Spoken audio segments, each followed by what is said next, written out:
Good afternoon and welcome. My name is Christopher Sparrow and it's my pleasure to chair today's webinar.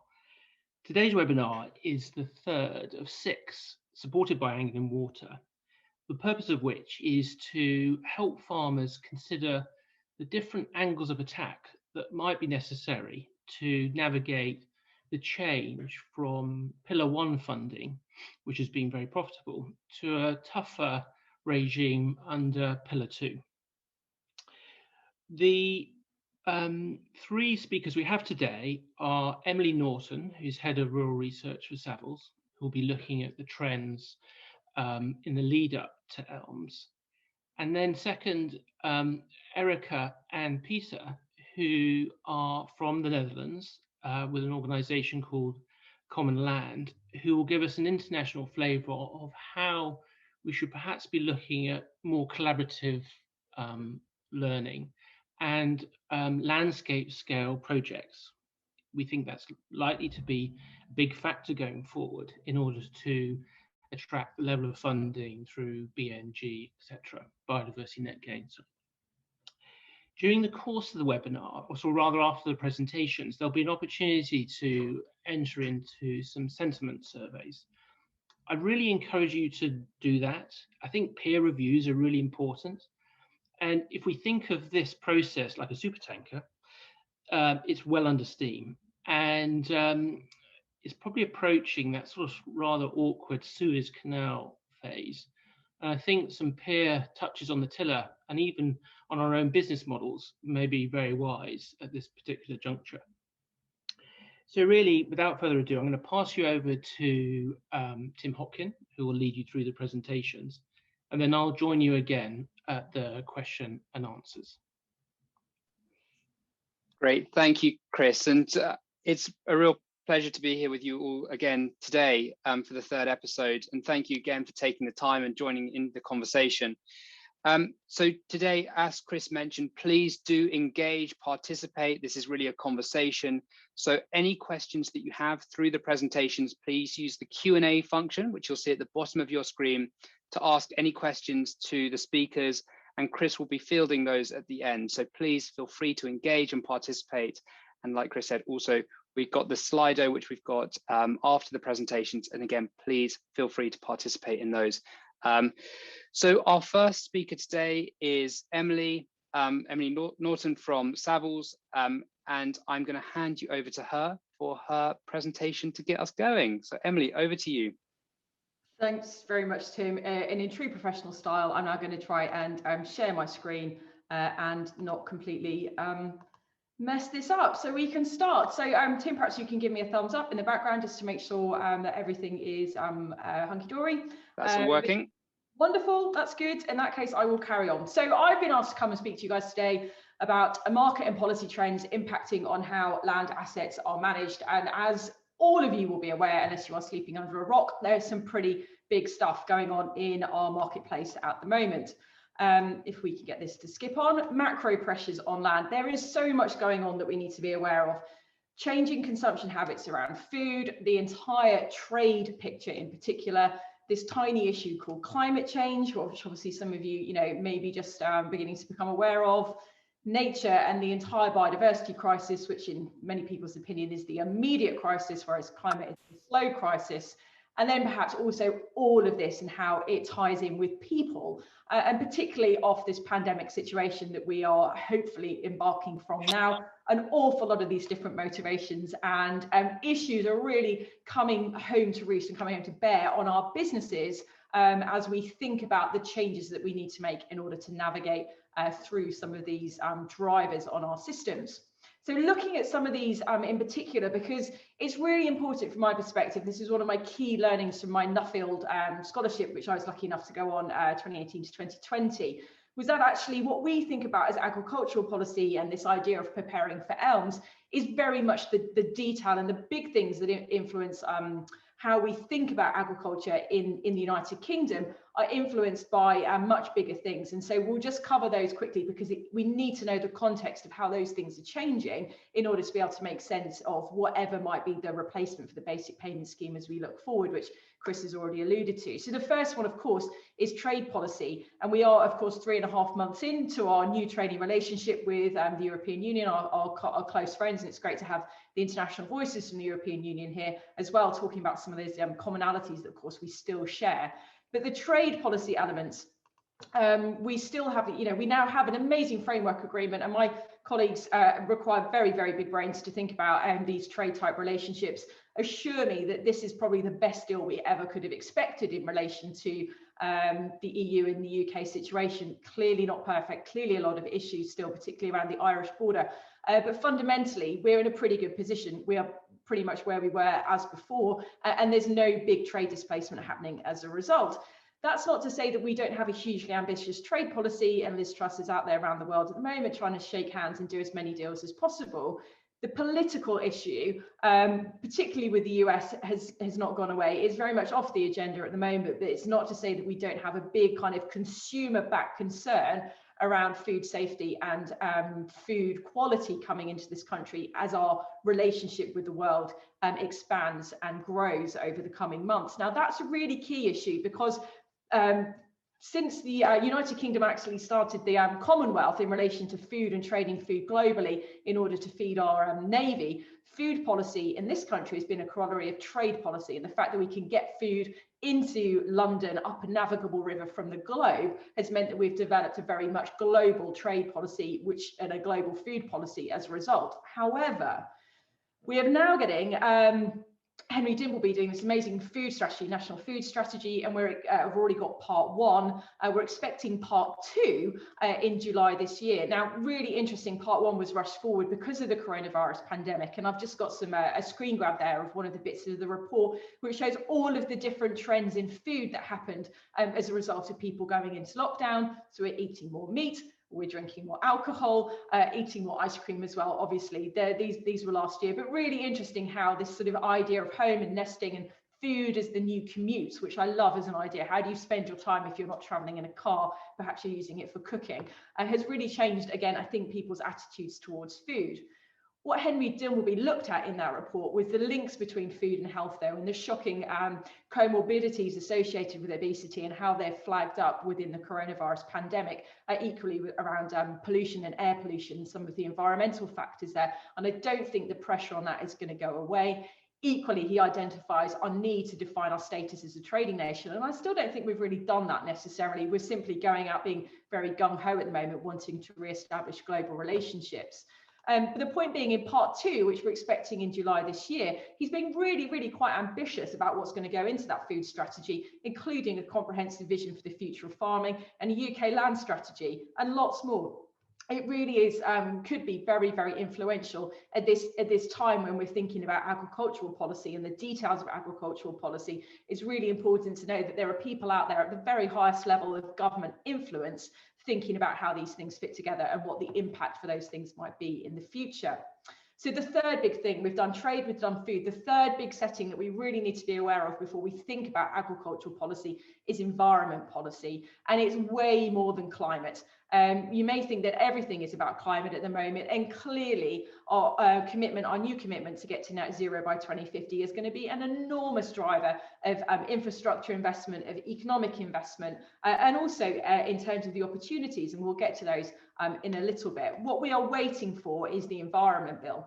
Huge amount of stuff within the Environment Bill, long-term environmental targets, the environmental principles that are going to underpin all of those land management regulations going forwards, a huge amount of stuff around water reform, which nobody really is thinking about yet, and also some opportunities such as biodiversity net gain.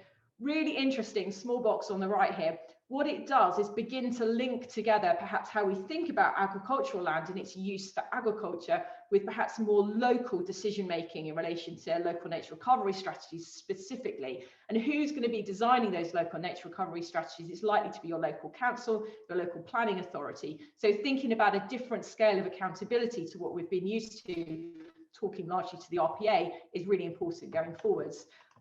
What the Environment Bill also represents is this big difference between the carrot and the stick. Okay, we're very used to being paid through the basic payment scheme in order to deliver certain outcomes.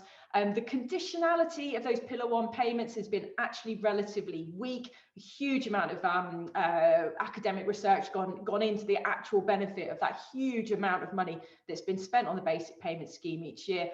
The stick is likely to come, you know, stuff around soil health, which has not been part of the Common Agricultural Policy, stuff around all of these other elements and how they connect, particularly water and air quality and food and health, and all of that connectivity is likely to be easier. That's the ambition at UK level. So the stick, the compliance stick, is the one to watch out for. The key element about this legislation, though, is it's built around this idea of public money for public goods. And that means you create this entire space for the private sector to innovate, because the government has said it only wants to be paying for public goods. The implication, therefore, is that the more that you can create private investment into environmental outcomes, the better it is for the government purse, from the taxpayer's purse. And I think that's the key thing that we need to look out for going forwards. And I'll come on to some of those opportunities, those private opportunities, in a little bit, and how they're driving these outcomes. So for any of us out there who are lucky enough to be thinking about having an agricultural business at the moment, this is the key thing that we are currently faced with. You can, lovely calculators like this, which is available from my firm. You enter your total. I wouldn't mind getting a £200,000 basic payment scheme. Anyway, put that in at the beginning, and it will tell you how much you're going to lose until 2028 when it is wiped out completely. Now, this is the sort of thing that's going to polarize our business planning and force us to think about the opportunities and making it through the transition ahead. Really critically important. The Environmental Land Management Scheme is not a replacement for the BPS. If your current business strategy is to wait for elms, I suggest you take your head out from underneath that rock and start smelling the direction of travel here. It is big, and there are masses of opportunities, and there's loads that we can be doing to not wait for elm. It's going to be much trickier to get hold of than it has been before. So time to start thinking. So the key question is, how can land managers and farmers replace that lost income? And that's what we're going to kind of think about now. So this is kind of where we are at the moment, this model of public and private investment in the environment, and the ambition that the government has signalled through the 25-year environment plan that sits behind the Environment Bill. This is the model of what we've got on the left at the moment. It's a relatively small compliance baseline. It's the red part at the middle. You then got the blue bit, which is countryside stewardship type funding. And then these occasional agreements which sit on top of it, which might be ad hoc. Very difficult to get them to fit together. And the rigidity of countryside stewardship and the basic payment scheme means it's very hard to blend different types of finance together to produce those environmental outcomes. That means that what the government is trying to achieve with its environmental aspiration, it can't get to. Now, the numbers on the right refer to the natural capital valuation of the UK's land. If you did a Red Book valuation, you'd get to about 256 billion, add it all up. If you take into account all of the services, these natural capital services that land provides to the UK economy, you get to closer to something like £1 trillion. And that's a really big amount of money and capital increase in the value of what it is that we are able to control and offer to society as a result of managing land in a different way. Sorry, that skipped one really annoyingly. Let's go back. So what we get here on the right, and this is the model, this is the aspiration on the right here. We've got this much higher natural capital valuation that we're trying to get to. We've got loads of private and public money blending together in this green-blue area. But note, this is the stick part. We've got a higher compliance baseline. And somewhere in between that compliance baseline and these private and public incentives to deliver different outcomes is the sweet spot of running a really good business in the future. And that's what we want to try and get towards. Let me see if I can move this on now if I've not messed it up. Okay, so a few opportunities that are coming out of this new idea of private investment into environmental outcomes. It's already been alluded to, biodiversity net gain. I've got pros and cons here on the right. I know there's quite a lot of information on these screens and I haven't got too long to run through them. So I will skip most of the detail, but the slides will all be available, and we've got loads of published information on all of this stuff. BNG is great, but it's likely to be conditional on being near development. So if you're in the far north of Scotland, this is not going to be fantastic. Here in the east of England, and certainly in the Oxford to Cambridge arc and other places which have been signalled for a lot of development to happen, it could be a very interesting competitive land use. 30-year agreements, concerns over how the money gets transferred, and at the moment it's England only. For us here in the East, that doesn't necessarily matter, but a really interesting opportunity. And actually the income associated with delivering biodiversity net gain looks at the moment very much early market, but does look to be more than competitive with agricultural returns. Opportunity 2, I think, is also very interesting. It's also speaking to the planning system. It's around the quality of water and the development pressure that we're putting onto water. The Dutch friends who are about to speak next probably know all about this, the Dutch nitrate cases.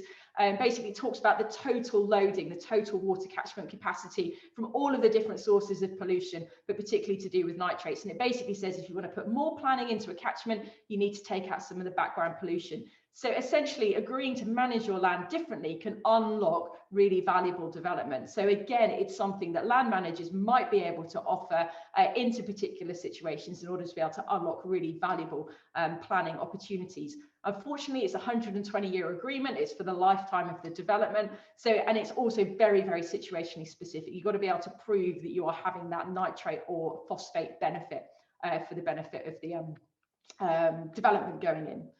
The third one is more generic, and these are really interesting because we begin to blend together different sources of finance coming into this. This particular one, a habitat provision and reverse auction style opportunity to deliver habitat for turtle doves in the east of England. And it's interesting because it's sponsored by the RSPB and DEFRA. You know, you could introduce any corporate, NGO, charity, government body within these finance models in order to kind of bid for these particular outcomes. So you begin to build these landscape scale partnerships which are really interesting with multiple sources of funding and start to achieve some real scale in how these are going to be delivered and the opportunities. Again, unfortunately, they're site specific. None of those blobs happen to sit on my farm. You know, you're lucky if they are. And they are detailed management plans, but they begin to blend these opportunities. And like I say, we've got this big signal that the more that we can blend finance into these outcomes, the better opportunity there is for everybody.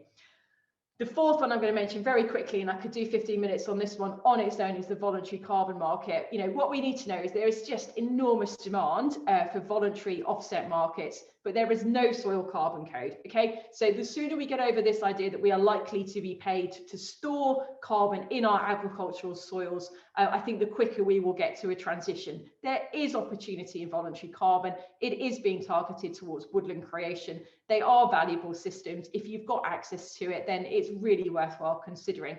There are some really interesting innovations happening in kind of branded partnerships between farmers and corporates, but the scale that they are working means that it's quite tricky to access that kind of opportunity. It is interesting because it's non-location specific, so your carbon can be anywhere and your offsetter can be anywhere. It's a really interesting market, and I'm very much one to watch to see how it develops, and if they do manage to fix some of those soil carbon challenges, I'll be very interested to see.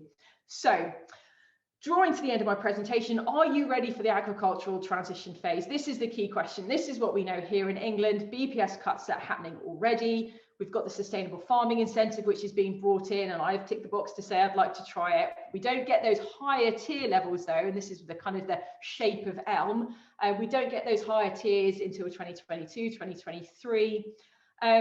Thinking about though, the yellow, sorry, I've just annoyingly covered it up, but you might hopefully be able to see it. The Farming Investment Fund, those productivity grants do come in from this year. And that's a really key one to think about. What kind of infrastructure do you need for your farm to future-proof it over this period? So as that BPS money goes down, think about where that money is going to go to. And actually those capital investments in your farm infrastructure might be a really good opportunity to think about sooner rather than later. Key third bullet point down, you've got to be proactive to claim this money. You've got to be thinking strategically and waiting for elms when there are all of those opportunities out there is the key challenge and the thing I'd like to really caution you against. So to finish off, the 3 steps that I believe all land managers and farmers should be taking right now. Step 1, what's your plan? Start with why. Why are you farming? You know, you don't get a pause reset moment like we do as we've got at the moment. Sit down with your family, with your advisors. What makes you and your farm unique? And focus on what you can control. We started those big picture things around trade and environment policy and net zero. You know, what can you actually control in your area with you as a unique individual? Not just your farm. Don't think of it as a boundary, because a lot of these opportunities go beyond that. You know, what is it that you can control and you can influence? So step 2 would be, where are the opportunities? Who are your customers and stakeholders? What have you got that you can influence with your supply chains, ecosystems, community, landscapes? Thinking outside of the box, thinking outside of the hedge, thinking outside of the boundary really is where a lot of these opportunities for collaboration and income are going to come from, because it's not as obvious as filling in the form of the RPA. You really have to think quite creatively. And that really is step 3. What are you going to do? Get innovative, find people to help you, and collaborate for impact. And that's my absolute request to all of you, is to start thinking what we can achieve when we act at scale, because it's the scale of us working together means that talking to a corporate like Anglian Water or any of the other local active corporates locally, where we begin to make a meaningful difference at a scale that works for the money that wants to come and invest in these land management opportunities. That's me done. I hope that's given you some food for thought. And I'm so sorry, it's such a rapid run through of such a massive area. However, I'm very happy to answer any questions as usual, all the usual contact details, and questions and answers afterwards as well. Obviously, I'm not going anywhere for a bit. Thank you very much. Great, thank you, Emily, and a fascinating presentation as always. So next we have Erica and Pieter from Commonland, who are going to be very much talking about scale.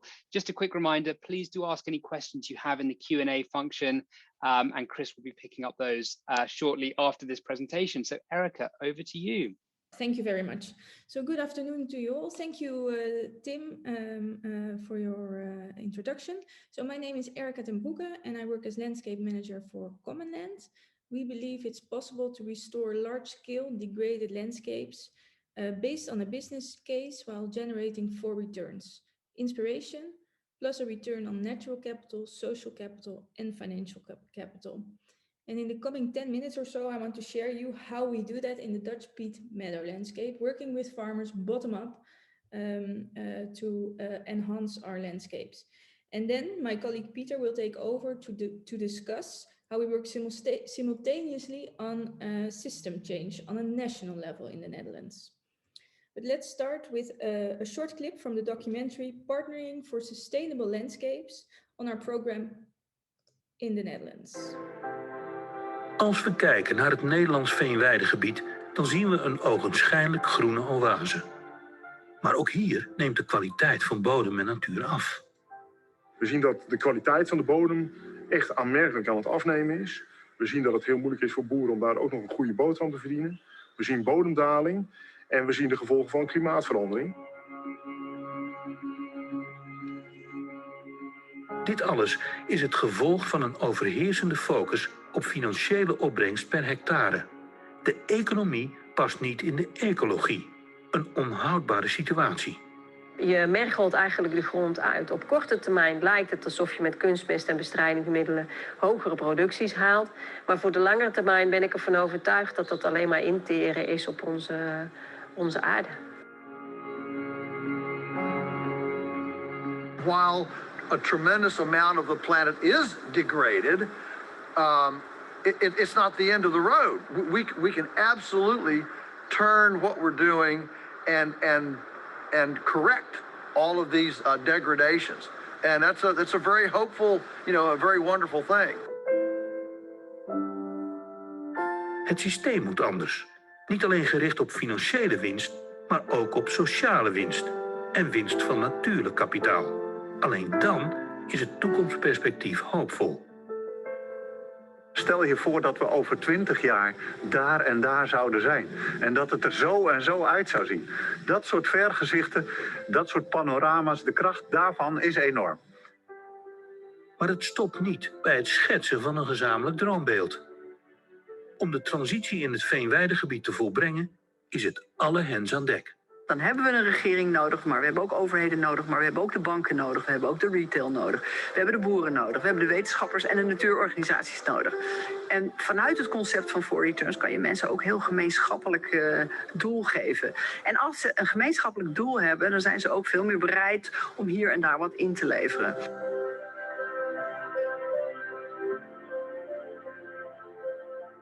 Die coalities zijn belangrijk. Maar ook in de weerbarstige praktijk moet aan de systeemverandering worden gewerkt.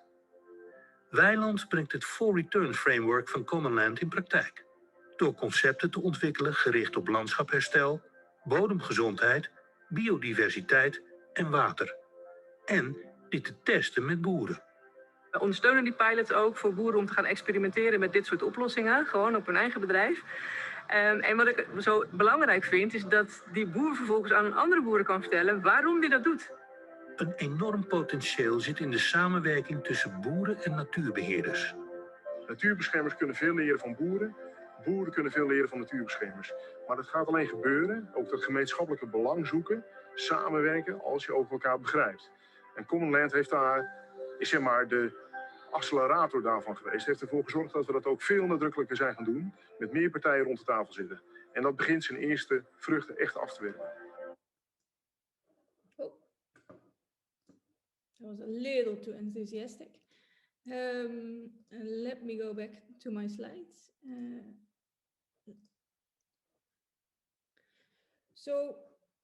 That's a short video on what we do in the Dutch peat meadows.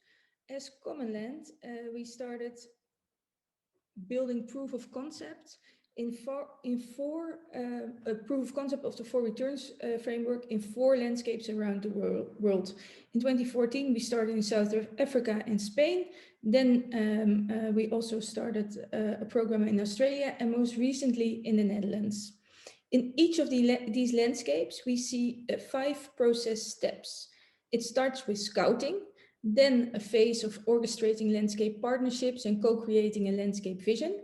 And for that, we use Theory U, and Pieter my colleague, will explain in the second part of our presentation what it is in greater detail. And then as of the 3rd year, there is time and space to focus on business development that serve as a driver for landscape restoration, allowing for funding and mobilization of finance at landscape level as of the 4th year.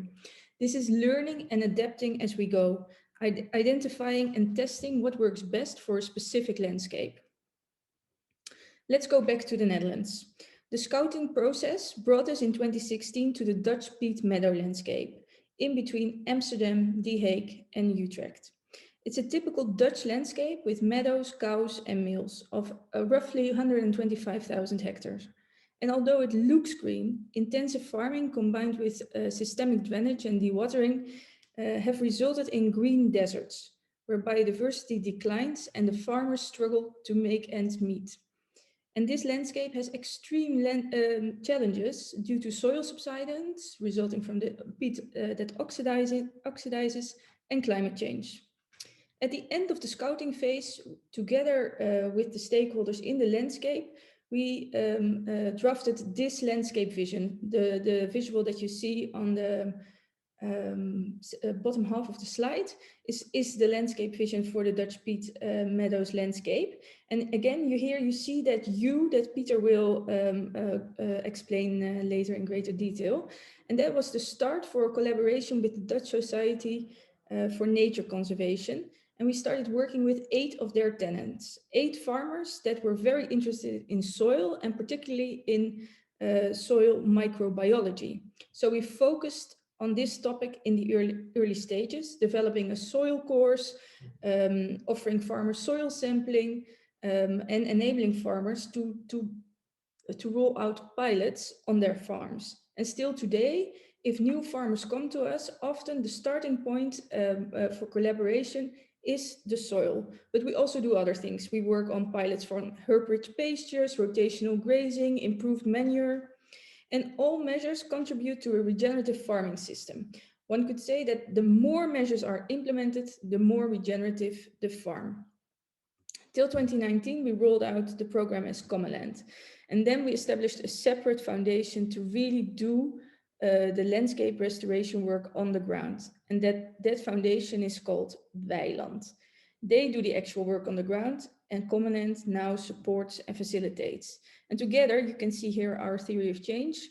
Together we create positive change, starting from inspiration by sharing videos or organizing excursions and workshops, to enabling farmers to test measures on their farm in pilots, hopefully, ultimately, hoping the farmer will transition his whole farm.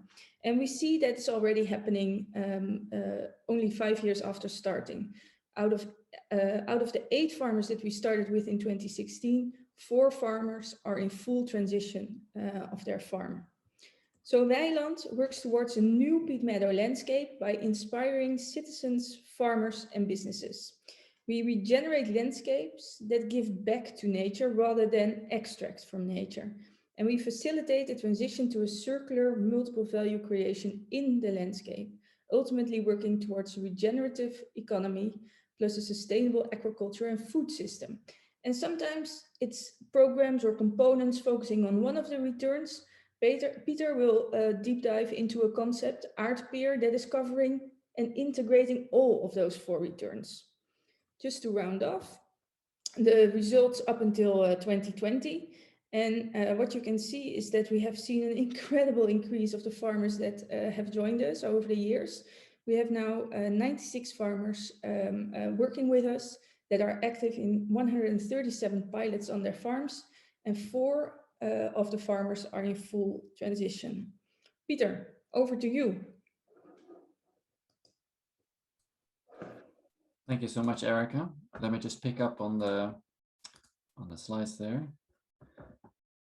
Wonderful. So this is in one particular landscape within the Netherlands, but often we find that there's actually limitations to scale up, limitations at a national level or barriers within the system that we need to overcome in order for this to be adopted in other landscapes within the Netherlands or even at a national scale. So in order to try and address some of those system barriers, 2 years ago, Commonland initiated a systemic innovation lab called For Tomorrow's Harvest. And I'll start with a short introduction video again.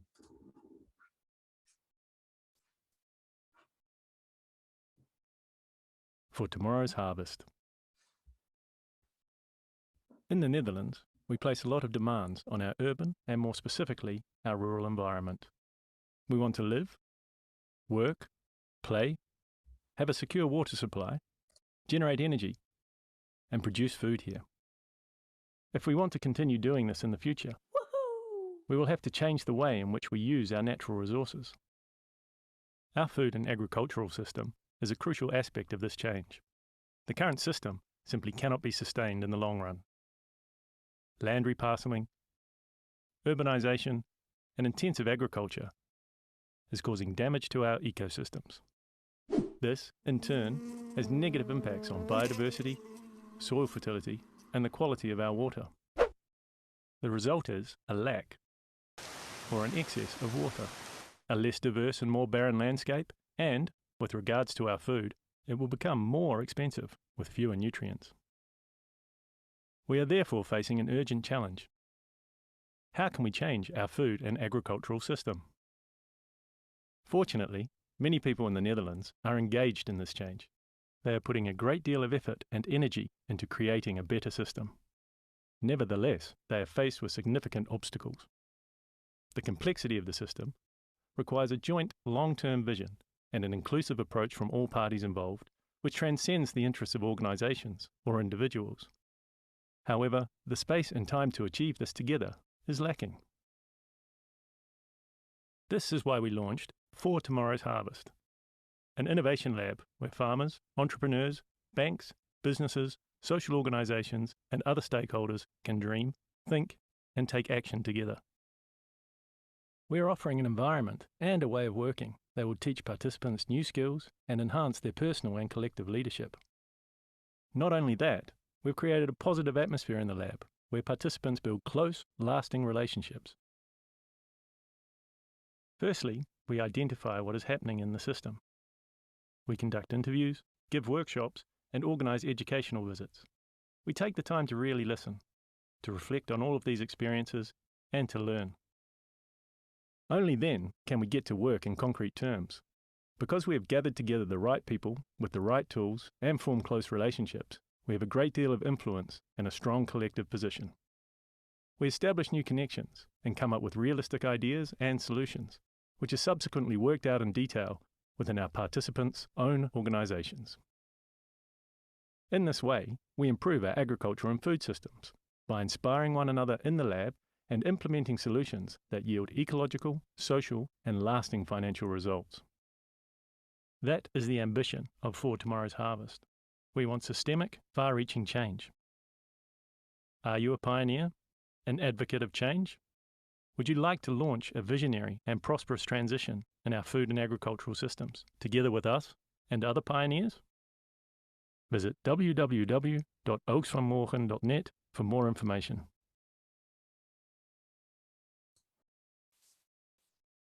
So what does that look like in the Netherlands? We've brought together about 80 key leaders from the entire system, from national policy to regional policy, as well as farmers, farmers networks, representatives, scientists, and other crucial members of the system to focus on leadership development. So in order for us to navigate the transition of a full system change, what's the leadership capacities that are needed in order to navigate that?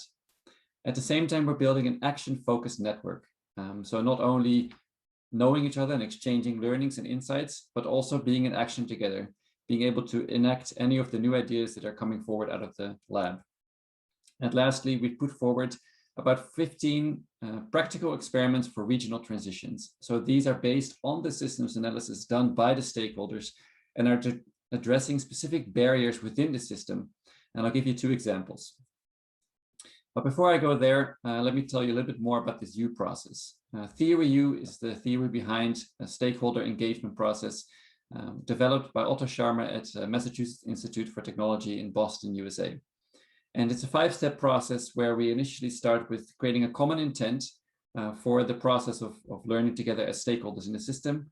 We observe and learn because the theory believes that those that are working in the system have the most wisdom and knowledge about the system. And after we've done that and we've sensed the system, as we say in this theory, we reflect and then plan our innovations based on our new understanding of the system. And out of those reflections, we create prototypes that in the 5th step, we institutionalize, as we say, within the existing structures. And we can scale them up and put them into our strategic programs. These 2 examples, Erica already mentioned aardpeer. So one of the barriers that came out of the system analysis is that the land ownership model in the Netherlands is a barrier to adopting regenerative agricultural practices. On the one hand, the speculation and valuation of the cost of land per hectare, the price of land per hectare is so high that farmers are either financially pushed to the brink or new farmers are unable to purchase land. So if we were able to address this barrier by removing land off the speculation market and securing that in land trusts, which I know are a common way of doing things in the UK, but definitely not in the Netherlands, we break this barrier and allow for farmers to transition and for new farmers to join. So since its inauguration in January by 4 partners that haven't been working together before, representing a bank, different foundations, where you see Weiland as well as one of the partners, the initiative was launched where people could invest, companies and individuals could invest into a long-term land purchase share. And several million euros have already been collected since the launch last January. And about 20 farms have already signed up to be part of the pilot. And the second example I'll share with you is a small region close to Amsterdam, packed between the city of Haarlem and the harbor of Amsterdam, a small green buffer with 5 dairy farms and a lot of other sort of partners and recreation, campsite, and so on, where there's a wish to increase biodiversity. Started around 1 farm, but now spreading. And this pilot around biodiversity is something you do together. So the farmer and the network around them are gathering the key partners in that landscape in order to work on biodiversity together. And it's this collaboration piece which is the crucial element in order for it to work. Because if one farmer enhances something with biodiversity, but that conflicts with a conservation NGO, you're not going to get there. So all parties have to be on board and working together, as well as local consumers that can purchase products off those farms directly and then contribute to the biodiversity as well. If you want to know anything more about either of these parts of our work, wij.land is for our project in the Netherlands, and oogstvanmorgen.net is the lab that we're running. We run labs in other countries as well. And we collect all of our insights and learnings on the forreturns.earth platform. If you want to know a little bit more about how we work around inspiration, we have an event coming up next week on the return of inspiration specifically. And you can sign up for that as well on forreturns.earth. And we have 3 steps to give to our audience today. we think it's important to always look at your land holistically. We use the 4 returns for that. So look at your natural capital, your social capital, your financial capital, of course, but also how does your farm give you a sense of purpose and hope? We think it's even better to do that with your neighbors. To have impact at the landscape scale, collaboration is crucial. And thirdly, we think it's important to invite other stakeholders to come on board, even outside of your comfort zone, to jointly restore the landscape scale.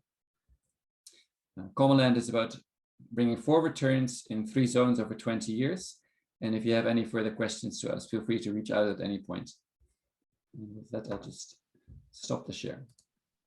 Great, thank you, Pieter, and thank you, Erica, from earlier.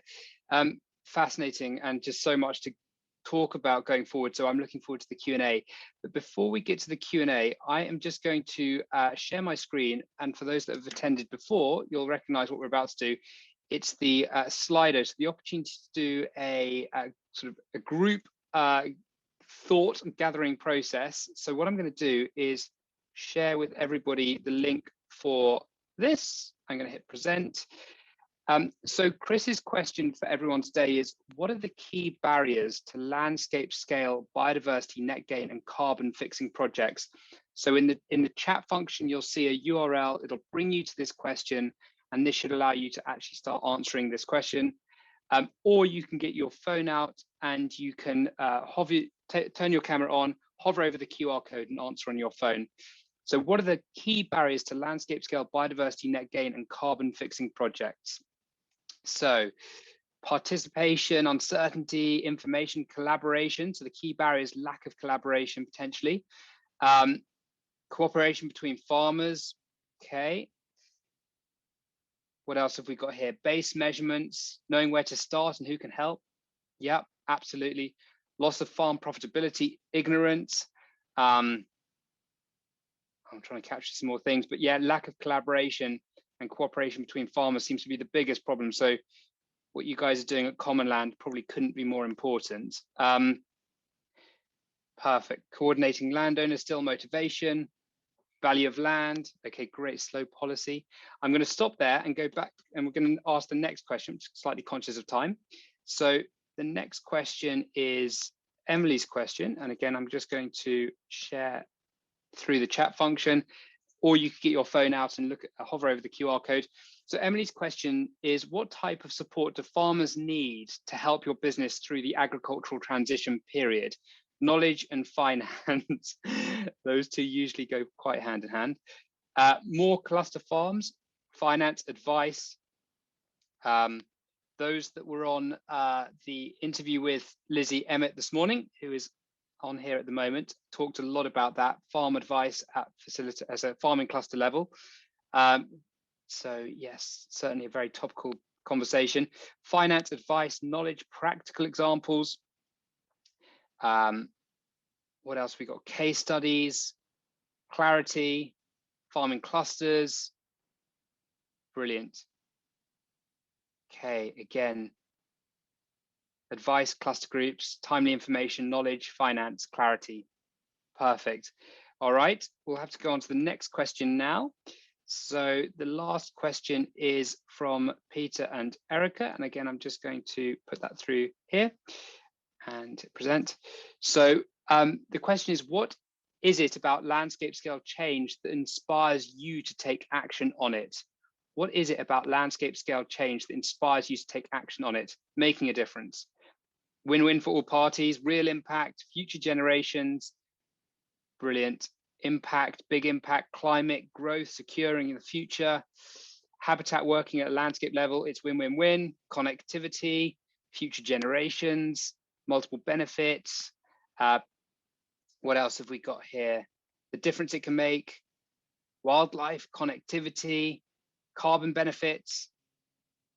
Yeah, really interesting to see what's coming out on top here. Future generations, all about longevity, legacy, wildlife impact, connectivity, everyone benefits, saving the planet, the future, soil sustainability. Brilliant. Some of the whole, fantastic.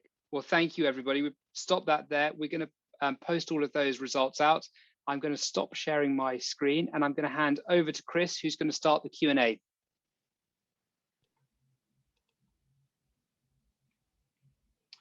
Yep. Okay.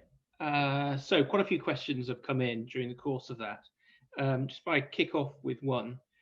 In the UK, and this is really addressed to Erica, I think, in the UK, there has been some progress with scale, with GWCT's Farmer Cluster Programme.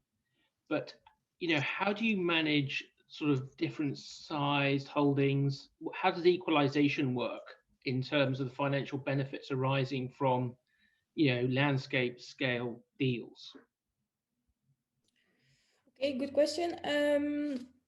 I think it has there are different sort of land management systems. I think in the Netherlands or in Spain than in the UK, for example. And in both landscapes, we both work with small farms and with big farms. Sometimes in Spain, it's really about what we call hobby farmers. So they only weekend farmers, I think you would say in English. So they only farm in the weekend. And what you see, the flavor is really depending on the farmer, on his appetite. There are different kinds of income streams, and we try to diversify and add to a one product income stream. So there is the farm level with the business case for the farmer, lower inputs, lower costs, so a higher margin resulting for the farmer. For example, there's the product chain where you can get a higher margin for your produce if cropped regeneratively. And there is the level of ecosystem services where you get an extra income for doing something that you didn't get paid for before. So if you are a big farmer and you're doing a lot of regenerative practices, lowering your inputs, selling it all at a higher price, it can be just as attractive as for a small farmer doing the same. And the higher price area comes from differentiation in the market, that people are prepared to pay more for that product, or from some sort of support? Yeah, when we started both in the Netherlands and in Spain, we started 2014, 2015, 2016. We were really focusing on enabling farmers to transition to regenerative practices, to transition their agricultural model. And over the last couple of years, we have been able to focus on how to put that produce, regeneratively cropped produce, better into the market. And we find that that it has shifted what we were doing initially only with the farmers to transition to regenerative practices. We are now doing with consumers. We're building regenerative businesses, stressing the importance to consumers that live in the landscape, that if they pay a higher price, that contributes to a healthier landscape, a more sustainable landscape, a more beautiful landscape. So it's it's really that regenerative system. Brilliant. Okay, there's a series of other questions that have come in, and I'll fire them to people as appropriate, but if somebody wants to jump in, they're more than welcome to. I think this one is really perhaps for Pieter.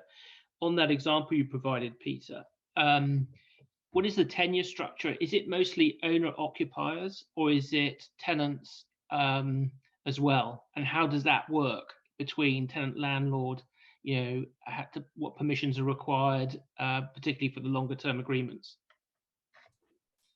So I think there we differ from the UK in that most Dutch farmers are owners of their own land and may have lease agreements with on governmental land for extensive grazing, for example, in natural areas, where they also have a role in conserving those natural areas. But most of the time, they are primary owners of the land and therefore are the sole decision maker on that land. Okay, that's helpful to understand. We have a much broader tenure arrangements here, and there's some barriers that we've got to get through, I think, in order to achieve your sort of scale. Question for Emily. How do you register for voluntary carbon offsetting programs? That was just a simple question that came in. Yeah, absolutely. Woodland Carbon Code is by far the simplest way to go about it. And actually in England, the woodland carbon guarantee means that it's much less risky in terms of future price of carbon within those schemes. So it's the simplest way. There are lots of other creative ways that you can begin to collaborate at scale and create different products. And actually this sort of regenerative agriculture type investment fund approach are beginning to circle around our sector as well. But for the time being, if you want something you can act on now and it's relatively straightforward, those market routes through the Woodland Carbon Code are very well defined and well publicised. Great. Another element that may be linked to your slides, and there's been a lot of chat about it, stacking. You know, what is the current feeling on stacking from public and private activities? Yeah, so stacking and bundling is kind of the panacea of where we want ecosystem services to go. So the technical answer, particularly with carbon at the moment, is restricted by this really irritating thing called additionality, which essentially means that if you were going to have your woodland funded through, for example, a grant scheme, because the government is targeting the creation of woodland through higher level countryside stewardship, for example, and all of the schemes that are available, unless you can prove that the scheme wouldn't have been effective unless you sold the carbon, you can't sell the carbon. So you need to do some creative accounting in order to get the carbon within those schemes registered, because otherwise what would have been paid for in one place means you can't then sell the carbon out of it. It's super irritating, and I think doesn't, it's part of the international governance framework around how we account for carbon, but fundamentally it's silly, because if you grow a crop of wheat, you can sell your straw to one person, you can sell your grain to somebody else. So we shouldn't be restricted. And I think that's the ultimate metaphor that we use. It's kind of contrary to this idea of the circular economy if we're not able to sell services and sell the different elements of land management to different people, because that's really how you can begin to create a lot of investment into systems. So as an individual land manager, being able to sell all of your different services in different directions is one way to think about it. I think the approach that Commonland take are kind of aggregating the investment and sort of defining one outcome with lots of different opportunities. And that's kind of the other way. You kind of create lots of outputs, but you only have one kind of vehicle of responsibility or one method of kind of dealing with that at farmer level. And I think that might become more common because it's a lot easier to engage with, rather than this kind of entrepreneurial idea of clean water over here and biodiversity over here. That I think kind of risks double selling. And I think being transparent and being accountable in what we do in this space, in this entrepreneurial private market space, is going to be the real acid test of how people want to invest in it going forwards. Perfect, thank you. Question for you, Pieter, or Erica, dive in. Wasn't quite clear from your presentation how revenue is added from the biodiversity additions to your model. Are you able to answer that, either of you? I'm happy to take that one. It's early days still. We have made steps in the business development part, and we're working on what Emily mentioned, also the carbon compensation, because there's of course a lot of carbon stored in the peat meadows or emitted when the peat oxidizes. So we're working on carbon. We're working on biodiversity credits, similar as the carbon credits, for example. It's all pilots at this stage, and this whole payment for ecosystem services on farm level, we're building it. And that's a little bit similar as to what I said previously. We started on the transition on farms. We are now collecting the data for a couple of years. We're building that system of data collection, showing ultimately that you can that you indeed can sell credits on biodiversity, for example, or on carbon, or maybe even on nitrogen in the future. Is that helpful? Yeah, no, that's brilliant. Thank you. I'm just looking at the questions coming in. One more question. Is the experience of entering into the landscape scale program as beneficial for smaller farmers as bigger farmers? Who do you think gets the most out of it? Erica, do you want to go again? Yeah, I'm happy to do it. I don't think it's a matter of getting more out of it. What you see that when farmers are interested, maybe only just interested to know more at first, but when they are really becoming inspired and want to move from inspiration to action, it's not about a big farmer or a small farmer. It's way more about a farmer network of peers in a similar landscape setting with similar challenges. And